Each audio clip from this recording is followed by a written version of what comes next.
अस्सलाम वालेकुम नाज़रीन, प्रोग्राम न्यूज़लैंड के साथ मैं हूं आपका मेज़बान मुताहिर जलीस खान। नाज़रीन, आज प्रोग्राम का आगाज़ करेंगे अहम इशू के साथ जो कि अब शायद इस पूरे पाकिस्तान के अंदर फैलता हुआ नज़र आ रहा है। मैं बात कर रहा हूं कोरोना वायरस के हवाले से, जो कि अब रोज़ाना की बुनियाद पर बेतहाशा बढ़ता जा रहा है। कोरोना की ये तीसरी लहर जिस पे हुकूमत बड़ी मुतमईन थी कि हम काबू पा लेंगे अवाम के उस ताउन के साथ, मगर शायद अवाम भी ताउन नहीं कर रही और साथ साथ हुकूमत भी कोई इकदाम करती हुई नजर तो नहीं आ रही है, क्योंकि कोरोना वैक्सीन बड़ी तादाद में पाकिस्तान आई है, लग कहाँ रही है किसी को नहीं पता, कितने में उसके डोजेस बिक रहे हैं उस हवाले से कुछ काफ़ी जो खबरें हैं वो गर्दिश कर रही हैं।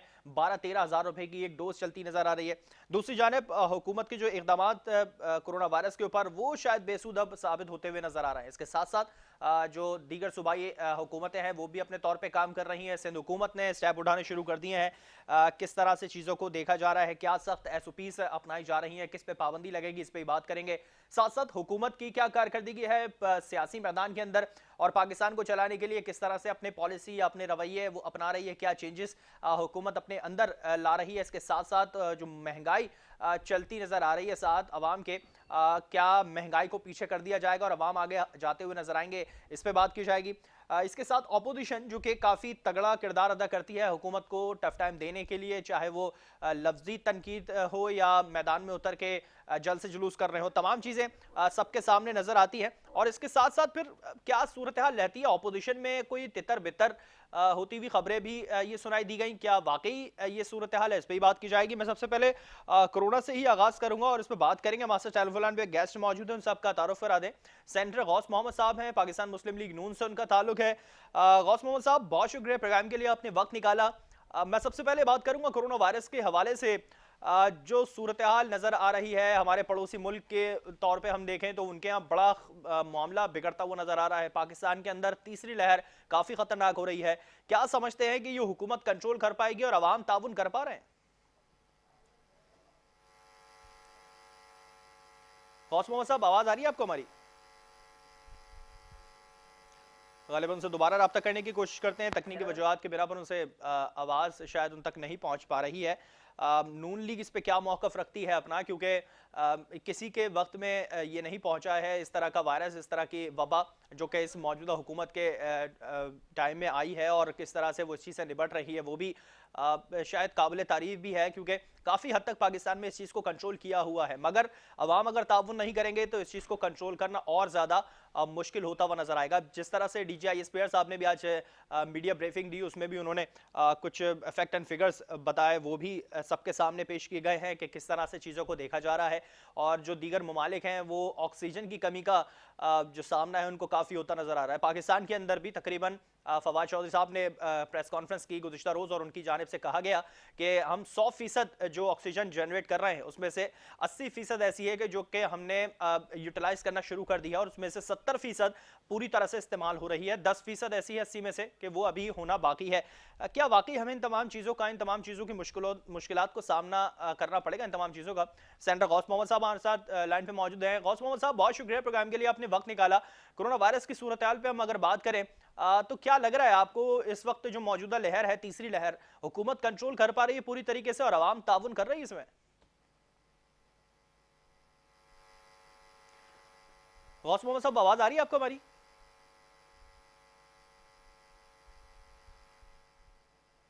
गालिबन आवाज़ उन तक नहीं पहुंच पा रही है।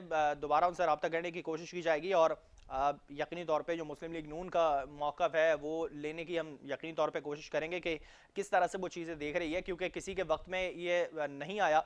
और अब जिस तरह से सेनेटर शरी रहमान है उन्होंने भी काफ़ी इस पर गुफ्त शरीद की और काफ़ी तनकीद का निशाना बनाया हुकूमत को। हुकूमत ने अब तक 33 अरब डॉलर के कर्जे ले लिए हैं और तकरीबन एक फ़र्द पाकिस्तान का 1 लाख से ज़ायद जो पैसे हैं उसका मकरूज हो चुका है, और मजमूई तौर पर जो पब्लिक डेथ है वो 44 खरब रुपए से भी ऊपर जा चुका है।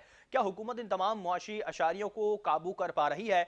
क्या वाकई जिस तरह से खान साहब काबीना में तब्दीलियां कर रहे हैं, क्या वो तब्दीलियां किसी काम आ रही है हुकूमत की? इस पर बात करेंगे, एक ब्रेक के बाद हमारे साथ रहेगा।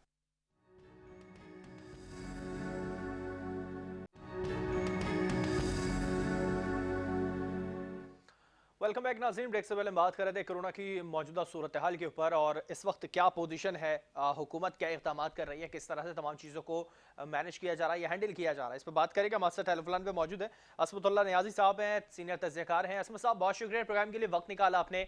क्या कहेंगे? मैं सबसे पहले कोरोना की सूरत हाल में बात कर लूँ।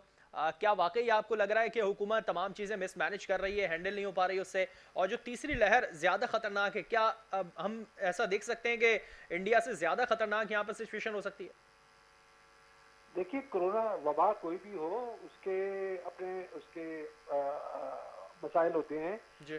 हम ये मुकाबला कर नहीं सकते कि इंडिया में सूरत हाल खराब ज़्यादा ख़राब होगी हम्म। या यहाँ ज़्यादा ख़राब होगी। हम्म। सूरत हाल कहीं भी ख़राब हो सकती है। सही। पाकिस्तान में अब भी जो सूरत हाल है वो कितनी अच्छी नहीं है। जो ज़राए हैं वो यही बताते हैं, जो हेल्थ मिनिस्ट्री के ज़राए हैं, जो ये नहीं बताते, नाम लिए बगैर वो कहते हैं कि सूरत हाल बहुत गंभीर है। कल मैं मेरा जाना हुआ national institute of health sciences के अंदर जी। वैक्सीनेशन के लिए। वहाँ जिस कदर रश है और वार्ड भरे हुए हैं, यहाँ का जो सबसे बड़ा हॉस्पिटल है पिम्स, उसने इनकार कर दिया है मजीद मरीज लेने के हवाले से। हम्म। फैसिलिटीज पे बहुत ज़्यादा प्रेशर है। तो ये तकाबली जायज़ा लिया नहीं जा सकता।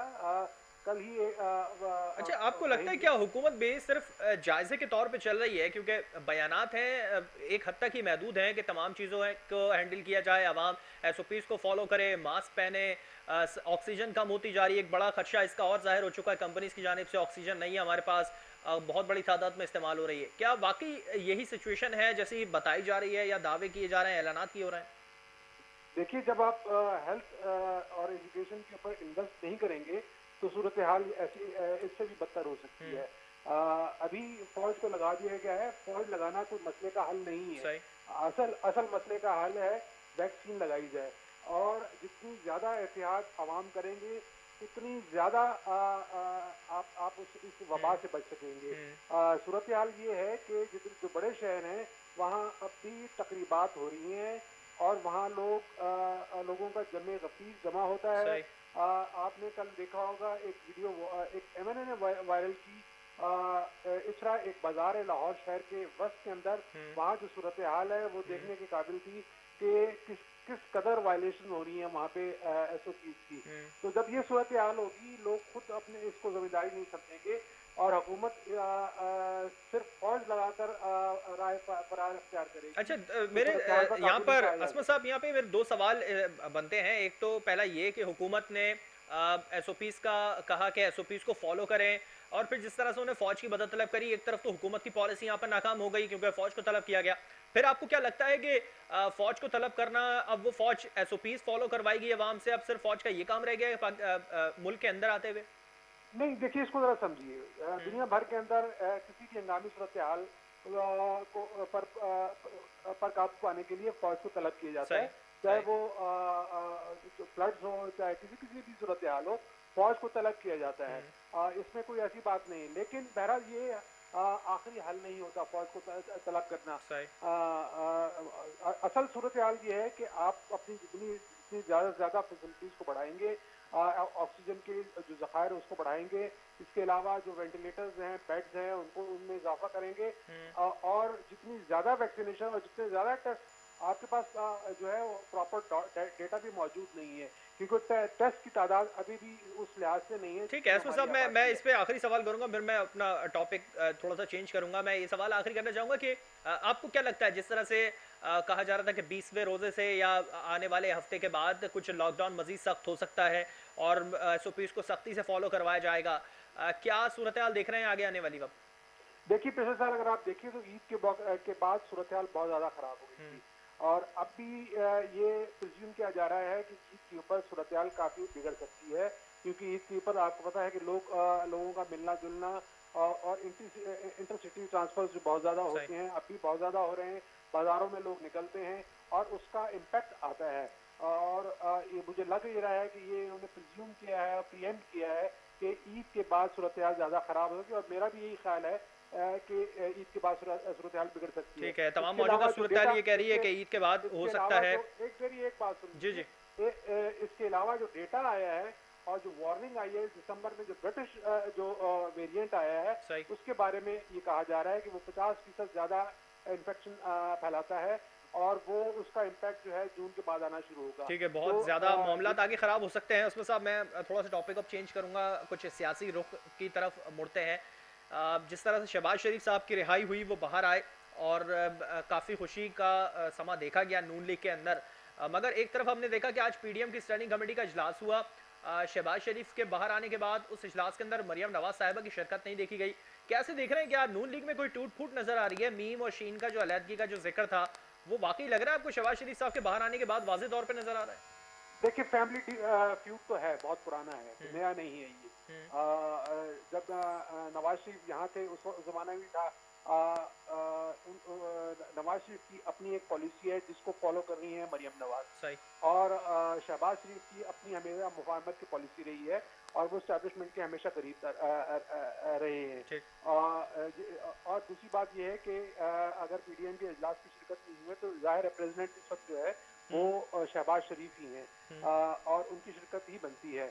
पहले वो शहबाज शरीफ को रिप्रेजेंट कर रही थी मरियम नवाज। सही। इस वक्त जो है वो शहबाज शरीफ चूंकि बाहर आ चुके हैं तो वो रिप्रेजेंट कर रहे हैं, और हो सकता है उन्होंने अपने भाई से, और डेफिनेटली लिए होंगे क्योंकि वो हमेशा अपने भाई से मशावरत जरूर करते हैं, बिल्कुल। अपने भाई से मशावरत के बाद ही वो पीडीएम के इजलास में गए हों। अच्छा, जो पीडीएम का क्या सूरत-हाल आपको नज़र आ रही है? आज जिस तरह से एक तरफ तो हमने देखा कि पीपल्स पार्टी पीडीएम से अलग हुई, पीडीएम कुछ हल्की-फुल्की वाक़ई सियासत से थोड़ी-सी आउट नज़र आई। फिर अचानक से अब देखा गया कि ज़राए की जानिब से इत्तलात हैं कि ज़रदारी साहब का मौलाना साहब को टेलीफ़ोन हुआ और स्टैंडिंग कमेटी के इजलास से पहले, मगर इस इजलास के अंदर पीपल्स पार्टी को फिर भी मदऊ नहीं किया गया। क्या लग रहा है आपको कि पीपल्स पार्टी और पीडीएम के रास्ते अलग-अलग हो चुके हैं मुकम्मल तौर पे?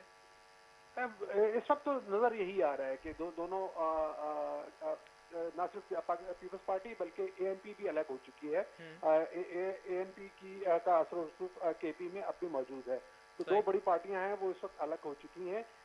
लेकिन ये इंडिकेशन जो अपोजिशन की पार्टीज के दरमियान एक बड़ा मरहला जो सेनेट के जो इलेक्शन थे और चेयरमैन की जो का इलेक्शन था वो गुजर चुका, उसके ऊपर इनके इख्तलाफात सामने आए। सही। अब जो सूरत हाल है उसमें आगे देखते हैं कि ये कैसे चलते हैं। तो बहरहाल इसमें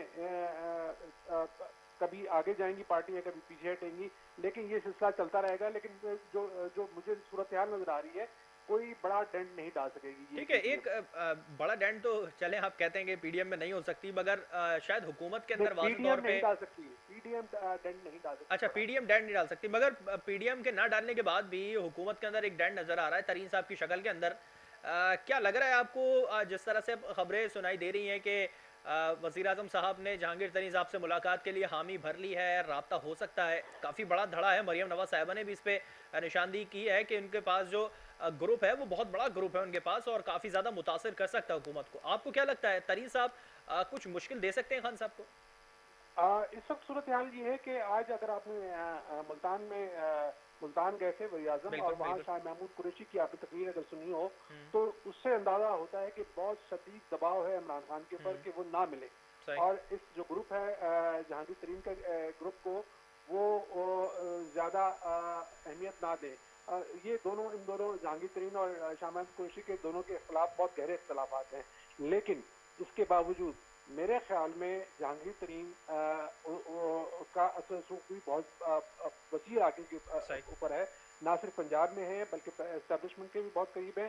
साउथ पंजाब में उनकी बहुत बड़ी जो साजिदान उनके साथ उनकी रिश्तेदारियां भी हैं और उनका असर रसूख ज्यादा अच्छा, है। आप क्या समझते हैं असमा साहब, क्या आप क्या समझते हैं कि खान साहब जहांगीर तरीन साहब से मिलना चाहते हैं और जो दीगर उनके जो इर्द गिर्द वुज़रा हैं वो उन्हें मिलने नहीं दे रहे हैं, या वुज़रा चाहते ही नहीं कि जहांगीर तरीन साहब दोबारा से खान साहब के साथ दिखाई दें उन्हें? इमरान खान को जितना मैं जानता हूँ, मैं हुँ, बहुत करीब करीब से उनको जानता हूँ। सही। जितना मैं जानता हूँ वो सुनेंगी सबकी, हुँ, करेंगे अपनी, सही। और मेरे ख्याल में वो मुलाकात करेंगी। अच्छा, और उन्हें मुलाकात करी, सियासी तौर पे उन्हें मुलाकात करनी भी चाहिए। लेकिन इससे उनके इस नैरेटिव को थोड़ा सा झटका लगेगा, धचका लगेगा। हुँ, जो उन्होंने ये बयानिया शुरू किया है कि वो किसी को को जो है की करप्शन को बर्दाश्त नहीं करेंगे, माफियाज को वो जेल भेज के रहेंगे, उनसे हिसाब लेके रहेंगे, उनके इस नैरेटिव के ऊपर हर्फ आएगा। अच्छा, जैसे कि असमा साहब आपने कहा कि मैं खान साहब को बहुत अच्छे तरीके से जानता हूँ, तो क्या तरीन साहब को एनआरओ मिल सकता है? क्योंकि अपोजिशन काफ़ी तनकीद कर रही है इस पे कि अपने लोगों को एनआरओ दिया जा रहा है, हमारे लिए हमें तो एनआरओ चाहिए भी नहीं था और अपने लोगों को दे रहे हैं, तो क्या वाकई तरीन साहब को एनआरओ मिल जाएगा? इस वक्त एनआरओ भी चल रहे हैं वो। हम्म। अच्छा, इस एनआरओ पे चल वक्त रहे हैं इस वक्त। इस वक्त एनआरओ भी चल रहे हैं, वरना हम्म। ये अपोजिशन में होते शायद अंदर होते ही। अच्छा, मतलब अगर ऑपोजिशन में होते तो निशाना बन जाते, अभी एनआरओ पे चल रहा है तो थोड़ा रिलीफ मिला वो उन्हें। बिल्कुल बिल्कुल रिलीफ मिला हुआ है उनको, दबाव में रखा हुआ है हम्म। उनको, और दबाव में इसलिए रखा हुआ है कि वो एस्टेब्लिशमेंट के बहुत करीब है, और इमरान खान समझते हैं कि जो भी लीडर हम्म। एस्टेब्लिशमेंट के करीब है उसको दबाव में रखा जाए। हम्म। अच्छा असम साहब, अभी आपने, मैं इसी जुमले को आगे कोट करूंगा, आपने कहा कि खान साहब को बहुत अच्छे तरीके से जानता हूं। क्या खान साहब मईशत को संभालना बहुत अच्छे तरीके से जान पा रहे हैं? क्योंकि काफ़ी बड़ी तादाद में कर्जा चढ़ा, फिर उसकी इकसात उतारने के लिए भी मजीद कर्जा चढ़ा। बिलावल साहब ने अब तनकीद करी है कि जो शख्स आईएमएफ के पास जाने से कतराता था, वो कहता था मैं कशकोल तोड़ दूंगा, वही बंदा आईएमएफ के पास बैठा है, उसकी शराइत पे अमल कर रहा है, बिजली के बिलों में इजाफा किया जा रहा है, टैक्सेस बढ़ते जा रहे हैं, महंगाई बढ़ती जा रही है। तो क्या वाकई खान साहब चला पा रहे हैं तमाम चीज़ों को? आप समझते हैं इस पर? ये सबसे बड़ा ग्रे एरिया है। मईशत मईशत जो इन्होंने आईएमएफ को जो डिले किया है, ये उसके शाखसाना पाकिस्तान भुगत रहा है। ये जितने भी मईशतदान है, बड़े जितने भी है, कैसर बंगाली हो, अकमल हुसैन हो, या दूसरे जो इस वक्त वजीर खजाना है शौकत तरीन, वो भी यही कहते रहे हैं कि आईएमएफ में जाना चाहिए था और बहुत जल्दी चले जाना चाहिए। डिले ने ये सारे के सारे प्रॉब्लम्स क्रिएट किए हैं। अगर डिले ना होता तो शायद सूरत-ए-हाल बहुत बेहतर तो होती। आईएमएफ के पास तो पुरानी हुकूमतें भी गई थी, लेकिन उस वक्त तो खान साहब ने कहा कि ये सब भिखारी बने हुए हैं, आईएमएफ के आगे जाके कशकोल लेके खड़े हो जाते हैं और मैं ये कशकोल तोड़ूंगा। और फिर अब वही कह रहे हैं कि हम देर से गए हैं आईएमएफ के पास। ये बात कुछ हजम नहीं हुई। नहीं, ये इसलिए हजम नहीं होगी कि उनको मेरे ख्याल में उनकी असेसमेंट ठीक नहीं थी इस हवाले से। मईशत की असेसमेंट किए बगैर उस पर कमेंट या बयानिया नहीं देना चाहिए। जब आपके पास पहले से ही आईएमएफ का प्रोग्राम चल रहा था, तो ये कैसे मुमकिन है कि दूसरा या तो आप कर्ज सारे के सारे कर्ज वापस कर दें और नया कर्ज ना लें और अपनी मईशत को जो है वो अपना खुद चलाएं, अपने वसाइल से चलाया जा सकता है, ऐसा नामुमकिन नहीं है।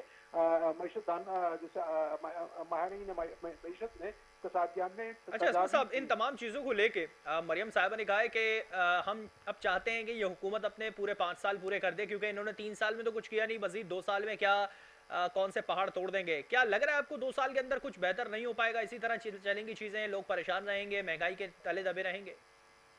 ये डिपेंड करता है कि आपकी ये कोविड की सूरत हाल कहाँ जाती है। दूसरी बात ये है कि आप कॉन्क्रीट स्टेप क्या लेते हैं, आप मजीद आप कर्जे लेते हैं या नहीं लेते। 2 साल के अंदर मेरे ख्याल में आप ये 2 साल के जब हुकूमत का वो पीरियड रह जाता है तो उस वक्त वाइंड अप शुरू हो जाता है। उस हुकूमत जो है वो लेम डक होती है और उसके पास इतना वक्त नहीं होता कि वो नई पॉलिसियाँ दे सके। तो मेरा नहीं ख्याल कि इतनी कुछ ज्यादा बड़ी तब्दीली आई। अच्छा असमा साहब, मैं आखिरी सवाल आपसे बस ये करूंगा, आज जिस तरह से खान साहब ने मुल्तान का दौरा किया, खिताब किया वहाँ पे, और जनूबी पंजाब सेक्रेटेरिएट का इफ्तिताह किया, तो क्या देख सकते हैं आगे मुस्तकबिल में कि पंजाब में कोई नया सूबा बनने जा रहा है? मेरा नहीं ख्याल कि इतनी जल्दी कोई सूबा बन सकता। मतलब पीटीआई जो अपने चीज़ों पे कारबंद है, अपने जुमलों पे कारबंद है, वो वाज़े तौर पे होते हुए दिखाई देंगे? किसी सूरत भी इस वक्त सूरत हाल ऐसी नहीं है कि कोई नया सूबा बन सके। चलिए, बहुत शुक्रिया असमतुल्लाह खान नियाज़ साहब, प्रोग्राम के लिए आपने वक्त निकाला और जो चीज़ें हैं उस पर गुफ्तशनीद की। यकीन तौर पे जो कोरोना वायरस की सूरत हाल है वो खासी परेशानी का बायस बन चुकी है। जो नए किस्म के अब वायरस सामने नज़र आ रहे हैं और आवाम को इससे एहतियात करने की यकीनी तौर पर ज़्यादा ज़रूरत है। और हुकूमत की जो गर्मा गर्मी इस वक्त उरूज पर चल रही है, और ख़ास तौर पर पीडीएम को लेके, पीडीएम में कुछ दराड़े हैं और नून लीग के हवाले से भी बातें सामने आ रही थी कि मीम और शीन कुछ अलग होगी। क्या वाकई ये तमाम चीज़ें हैं? आने वाले जो 2 साल हुकूमत के हैं वो मुस्लिम लीग नून को तोड़ते हुए दिखाई देंगे, और पीपल्स पार्टी जो अलहदा हुई है, क्या वो अलग होकर हुकूमत को मुश्किल में डाल सकती है? ये सब चीज़ें आने वाले वक्त में ही पता चल सकेंगी। इसी के साथ प्रोग्राम का वक्त खत्म हुआ। मुझे पूरी टीम को दीजिए इजाजत। अल्लाह हाफिज़।